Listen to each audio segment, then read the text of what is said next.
Hello students, हम discuss कर रहे हैं एनसीईआरटी। पार्ट है अल्कोहल, फिनॉल एंड ईथर। इसमें सबसे आखिरी पार्ट ईथर चल रहा है इस समय। ईथर में इलेक्ट्रोफिलिक सब्स्टिट्यूशन रिएक्शन है। ईथर में जो बेंजीन रिंग लगी हुई है यहाँ पर, ठीक है, ये बेंजीन रिंग पे ऑक्सीजन और आर ग्रुप लगा हुआ है। तो ऑक्सीजन के लोन पेयर इलेक्ट्रॉन दे रहे हैं, ये इलेक्ट्रॉन इधर। तो यहाँ पर हम फिलहाल इस पे दिखा रहे हैं रेजोनेटिंग स्ट्रक्चर जब बनाएंगे इस तरह से।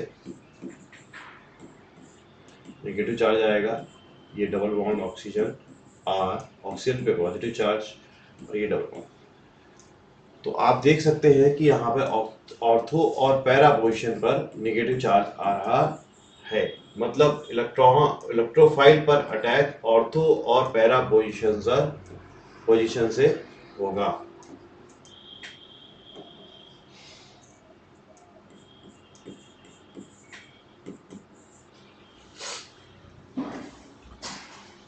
मतलब ऑर्थो और पैरा पोजिशन से होगा। ये कैसे जाएगा?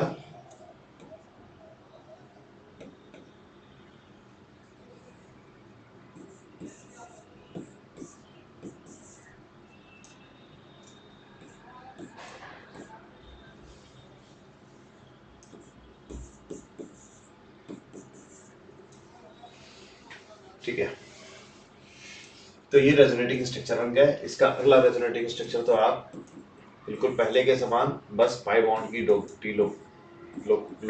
पाई बॉन्ड की जो पोजीशन है वो चेंज हो गई है, अल्टरनेटिव पोजीशन बेंजीन रिंग के अंदर। अदरवाइज रेजोनेटिंग स्ट्रक्चर की स्टेबिलिटी सेम है।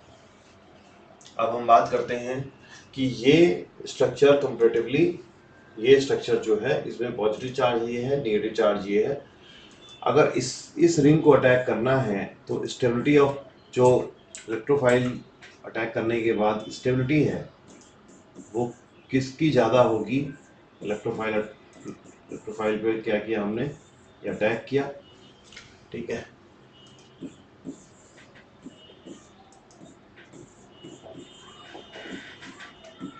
पहले से H था मौजूद, इस पे H पहले से मौजूद है।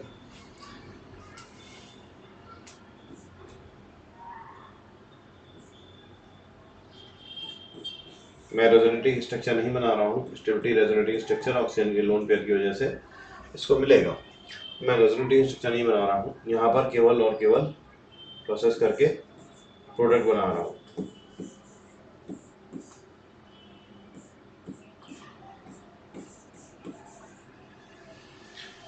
ठीक, तो आपने ये देखा कि यहाँ पे इलेक्ट्रोफाइल लगा।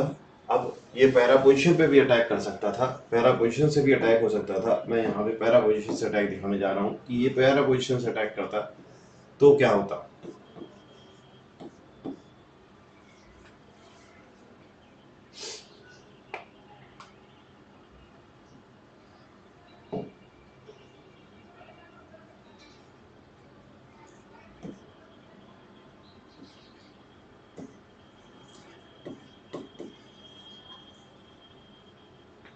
पैरा पोजीशन से अटैक होता तो ये हाइड्रोजन इलेक्ट्रोफाइल पॉजिटिव चार्ज, या तो ये स्पीसीज बनती या फिर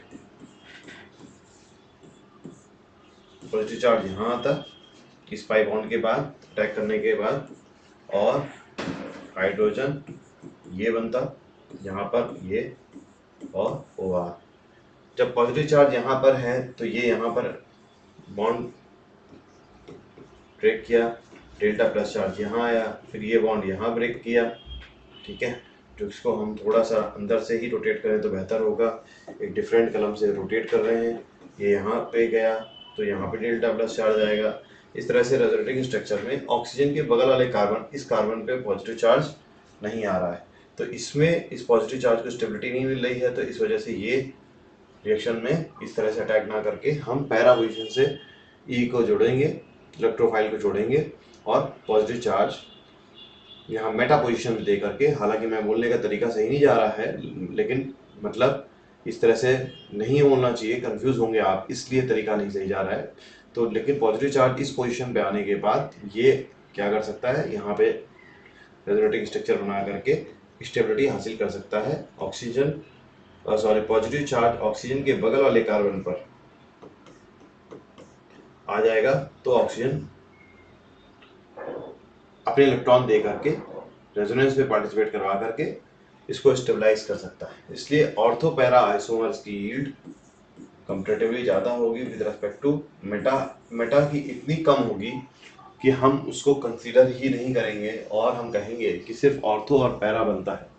ऑर्थो और पैरा में भी देखिए, ऑर्थो और पैरा दोनों को मैंने कैटायन को स्टेबलाइज किया ऑक्सीजन के लोन पेयर के द्वारा। तो यहाँ पर साफ साफ लिखा है कि para isomer is obtained in 90% yield. तो 90% अगर पैरा बन रहा है तो ऑर्थो 10% या 10% से कम बन रहा है। तो अगर एक आध परसेंट बना भी मेटा या एक आध परसेंट से बहुत कम बना भी 0.01%, तो उसको कंसीडर करके रिएक्शंस पे लिखा नहीं जाता है। इसलिए para is major with respect to ortho. अब ऑर्थो और पैरा में कैसे मेजर कहा, पैरा कैसे मेजर होगा ये पकड़ के चलते हैं। ठीक है, ठीक। ऑर्थो और पैरा में पैरा कैसे मेजर है तो ये देखते हैं क्यों ऐसे कैसे एक्सप्लेन किया जा सकता है कि पैरा मेजर है। OCS3 के कौन कौन से इफेक्ट शो करता है, एक तो प्लस एम इफेक्ट शो करता है और दूसरा माइनस आई इफेक्ट शो करता है। ठीक है, और प्लस एम इफेक्ट क्या करेगा, कार्बोकैटायन को स्टेबलाइज करेगा। जो कार्बोकैटायन ये बन रहा है इलेक्ट्रोफिलिक सब्स्टिट्यूशन, इलेक्ट्रोफाइल के अटैक करने के बाद जो कार्बोकैटायन बना उसको स्टेबलाइज कर रहा है। तो उसके स्टेबलाइजेशन के लिए जिम्मेदार है, जिसकी वजह से एक्टिवेशन एनर्जी EA लो हो जाएगी। कहाँ पे, ऑर्थो और पैरा पोजीशन पे, और ऑर्थो और पैरा पोजीशन की यील्ड मेटा से ज़्यादा हो जाएगी और ऑर्थो और पैरा ज़्यादा बनेगा। लेकिन और OCS3 का माइनस आई इफेक्ट भी है, और minus I effect distance depending effect होता है। सबसे करीब में वो कहाँ लगेगा, यहाँ पर लगेगा, यहाँ डेल्टा प्लस आएगा और ये इलेक्ट्रॉन खींच रहा है, यहाँ डेल्टा डेल्टा प्लस आएगा और ये इलेक्ट्रॉन अपनी ओर खींच रहा है, डेल्टा डेल्टा डेल्टा प्लस आएगा।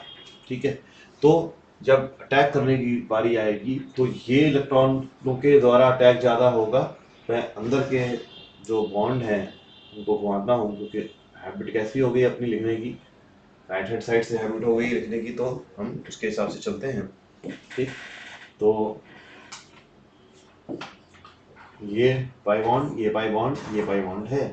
तो यहाँ से ये अटैक करेगा तो ऑर्थो पोजीशन से डेल्टा प्लस अटैक कर रहा है, जबकि पैरा पोजीशन से delta delta delta plus attack कर रहा है। अगर हम इस तरह से करते हैं अटैक तो ठीक, तो कहाँ से क्या E प्लस पे अटैक कर रहा है तो कम डेल्टा प्लस वाला अटैक करने की टेंडेंसी ज़्यादा रखेगा। तो वो पैरा पोजीशन जो है वो अटैक ज़्यादा करेगी with respect to ortho position, और उसी का परिणाम है कि 90% यील्ड किसकी है, पैरा पोजीशन की है, और 10% यील्ड जो बाकी नहीं लिखा है 10%, उसमें मेटा भी शामिल है, लेकिन 10% यील्ड या 10% अप्रोक्सीमेट 10% यील्ड इसकी है ऑर्थो पोजीशन की है। तो इस तरह से एक्सप्लेन किया। ये पैरा और ऑर्थो ही बन रहे हैं या वो डोमिनेटिंग, बिल्कुल हाईली डोमिनेटिंग बन रहे हैं, वो कार्बोकैटायन की स्टेबिलिटी की वजह से एक्टिवेशन एनर्जी लो है। ठीक है, जिसकी वजह से रेट ऑफ रिएक्शन ऑर्थो और पैरा पोजीशन पे ज़्यादा होगा विद रेस्पेक्ट टू मेटा। और ऑर्थो और पैरा में कौन ज़्यादा होगा, ऑर्थो और पैरा में कंपेयर करना है, compare ortho and para through minus I effect.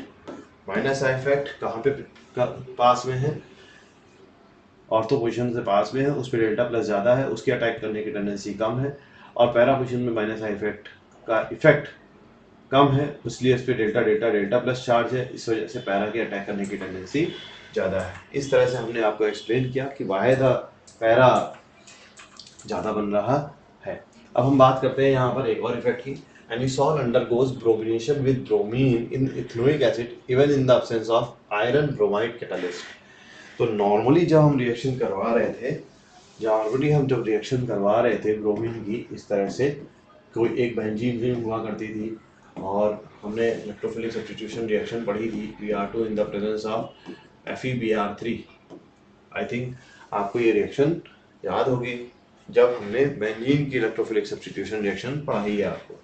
तो इसमें क्या होता था, Br, एक Br, और ये FeBr3 क्या करेगा, ये लुईस एसिड का काम करेगा और Br के लोन पेयर ऑफ इलेक्ट्रॉन को अट्रैक्ट किया इसने, ठीक। तो यहाँ पे क्या हुआ, ये लोन पेयर ऑफ इलेक्ट्रॉन को अट्रैक्ट किया तो यहाँ पे Br प्लस ब्रेक हुआ और Br माइनस, और ये Br माइनस FeBr3 के साथ मिल करके टोटल क्या बना लिया, FeBr4। फिलहाल हम ऐसे बना रहे हैं, हालांकि ऐसे, ठीक है। तो Br प्लस, लेकिन ये इस तरह से ही अटैक होगा, ये आखिरी में ही वो करेगा। तो इस पे डेल्टा प्लस चार्ज है, इसलिए यहाँ पर अटैक किया और फाइनल प्रोडक्ट के रूप में क्या बना दिया, किसी भी पोजीशन से हमने Br जोड़ दिया। तो ये रिएक्शन हुआ करती थी। तो यहाँ पे लुईस एसिड कैटलिस्ट की आवश्यकता थी, लेकिन यहाँ पे लुईस एसिड कैटलिस्ट की आवश्यकता नहीं है। देखिए लिखा है even in the absence of iron bromide why the Lewis acid is absent in this reaction। तो Lewis acid अगर प्रेजेंट होगा तो क्या होगा, my point is this। तो OCH3 है यहाँ पर, यहाँ पे लोन पेयर ऑफ इलेक्ट्रॉन है, ये रिंग एक्टिवेटेड है ना, इसके द्वारा एक्टिवेटेड रिंग है। तो अगर लुईस एसिड प्रेजेंट होगा, पहली बात तो पॉलीब्रोमिनेशन होने की उम्मीद है, ठीक है। अगर लुईस एसिड एक्टिवेटेड है, एक्टिवेटेड रिंग है, तो एक ब्रोमीन जुड़ेगा, फिर दूसरा ब्रोमीन जुड़ेगा ऑर्थो पोजीशन पे, फिर तीसरा ब्रोमीन भी ऑर्थो पोजीशन से जुड़ करके पॉलीब्रोमिनेशन होने की उम्मीद है। एक पॉइंट तो ये है। दूसरा पॉइंट ये है कि अगर लुईस एसिड की रिएक्शन Br2 से ना करा करके पहले आपने इसको लुईस एसिड दिखा दिया, ठीक है, हटा रहे हैं यहाँ पर FeBr3, इसको लुईस एसिड दिखा दिया, तो लुईस एसिड क्या कर रहा है, इलेक्ट्रॉन अपने और खींच रहा है। तो क्या करेगा, ये इस तरह का कॉम्प्लेक्स बना लेगा OCH3 एंड यहाँ पे FeBr3, ये प्लस और ये माइनस। तो इस तरह का जब बना लेगा तो ये रिंग कैसी हो जाएगी, डीएक्टिवेटेड हो जाएगी, और जब ये डीएक्टिवेटेड हो जाएगी तो ये आगे ब्रोमिनेशन नहीं करके देगी। तो यहाँ पर दोनों ही संभावना है। लुईस एसिड को कैसे यूज कर रहे हैं, Br2 के साथ यूज कर रहे हैं, Br2 in the presence of FeBr3 हमने लिया, तो हमने इसके साथ रिएक्शन किया, ये अटैक कर रहा है, तो इस प्रकार से भी है, ठीक है। तो पॉलीब्रोमिनेशन होने की उम्मीद है, ठीक है। और पहले ही लुईस एसिड अगर हमने इसको एरिसॉल को दिखा दिया तो ये डीएक्टिवेटेड फॉर्म में जाने की उम्मीद है। तो क्या होता है प्रैक्टिकली हम कैसे कर रहे हैं इस पे भी डिपेंड करेगा, और एक्चुअली प्रोडक्ट क्या मिल रहा है इस पे भी डिपेंड करेगा। लेकिन even the absence of iron catalyst, ये बात करी गई है साफ साफ। तो अब्सेंस क्यों है वो मैंने आपको दोनों रीज़न बताया कि संभावित रीज़न ये है। अब हम बात करते हैं नेक्स्ट पार्ट में फ्रीडल क्राफ्ट रिएक्शन इन एरिसॉल की। फ्रीडल क्राफ्ट रिएक्शन क्या होती है, आप ये रिएक्शन तभी अच्छे से सीख पाएंगे जब आपने बेंजीन्स में रिएक्शंस को रीड किया होगा, तब आप ये रिएक्शन बेहतर तरीके से रीड कर पाएंगे। फिलहाल आपको कोई भी डाउट है तो आप पूछ सकते हैं, और इसमें कुछ आपने सीखा नया तो आप कमेंट बता सकते हैं। Thank you class.